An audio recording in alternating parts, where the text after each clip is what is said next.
कान लगा के मेरी बातें सुन रहे थे। नहीं, मैं तुम्हारी बातें सुनने नहीं आया था। इतना बड़ा घर है आपका ही घर है ना। आप कहीं भी जा सकते थे, लेकिन घूम फिर के आप वहीं आए जहाँ मैं अपनी प्राइवेट बातें कर रही थी। मैं तुम्हारी पर्सनल बातें नहीं सुन रहा था, लेकिन आखिर में जो तुमने जोर से बोला वो मैंने सुन लिया कि तुम अपने बच्चे की पहचान साबित करके रहोगी। लेकिन वो क्या है ना जनक, किसी भी चीज को फोर्स करके साबित नहीं किया जा सकता, और फोर्स करके सच को भी झुठलाया नहीं जा सकता है। जो तुम अभी कर रही हो और जो तुम असल में, उसमें इतना फर्क क्यों है? मुझे बलि का बकरा बनाने में बहुत मजा आ रहा है। इस टॉपिक पे जितनी बातें करनी थी ना वो हम कर चुके। अब मेरे पास बोलने के लिए कुछ नहीं है। नहीं जनक, फिर भी बोलो ना, फिर भी बोलो, जो बोलना है बोलो, यही मौका है तुम्हारे पास। क्या कर रहे हैं आप? और कितनी बदतमीजी करेंगे और कितना बेइज्जत करना बाकी है। सिर्फ बदतमीजी याद है तुम्हें। बाकी के पल भी याद करने की कोशिश करती हूँ मैं, कि फिर अचानक से मुझे वो पल याद आता है जब इस सच को नहीं माना और सब कुछ छुपला दिया। आप बच्चे को अपने साथ रखे, सिर्फ अपने बच्चे का हक, जायज हक, आपका नाम, आप उसे अपनाएं। इस बच्चे को अपनाना ही होगा, नाम देना ही उस बच्चे को। You know what?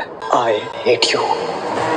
नमस्कार दोस्तों, स्वागत है आपका हमारे चैनल पर, जहां हम लेकर आते हैं आपके लिए ताज़ा और दिलचस्प टीवी शो की लेटेस्ट अपडेट। आज हम बात करेंगे सीरियल झनक के एक बेहद ही इंटेंस और इमोशनल एपिसोड के बारे में। तो चलिए बिना किसी देरी के शुरू करते हैं।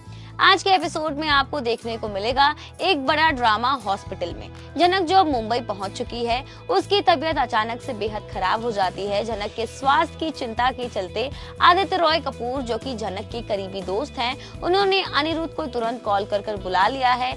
आदित्य को पता है कि झनक का होने वाला बच्चा अनिरुद्ध का है, लेकिन अनिरुद्ध इस बात को मानने के लिए बिल्कुल भी तैयार नहीं है। जब अनिरुद्ध हॉस्पिटल पहुंचता है तो झनक उसे देखकर खुश नहीं होती, बल्कि उसका गुस्सा तो और भी ज्यादा बढ़ जाता है। झनक की नाराजगी की वजह ये है कि अनिरुद्ध उस रात को कैसे भूल सकता है जिसकी निशानी आज झनक के पेट में है। झनक को लगता है कि अनिरुद्ध ने उसे और उसके बच्चे को पूरी तरीके से नकार दिया है। इस गुस्से और नाराजगी के चलते हॉस्पिटल में झनक और अनिरुद्ध के बीच एक भयंकर लड़ाई होती है।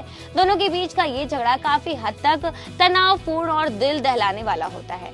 और इस झगड़े के बाद आता है एक बेहद बड़ा ट्विस्ट। झनक को अचानक एक बड़ा झटका लगता है और उसे पता चलता है कि उसका मिसकैरेज हो गया है। इस सिचुएशन की गंभीरता को देखते हुए डॉक्टर आदित्य और अनिरुद्ध को अपने कमरे में बुलाते हैं और बताते हैं कि झनक की हालत बहुत नाजुक है। यहाँ आदित्य पूरा दोष अनिरुद्ध पर डालता है और अनिरुद्ध इस बात को मानने के लिए बिल्कुल भी तैयार नहीं है। तो वहीं दूसरी ओर अर्शी को पता चलता है कि अनिरुद्ध मुंबई में है।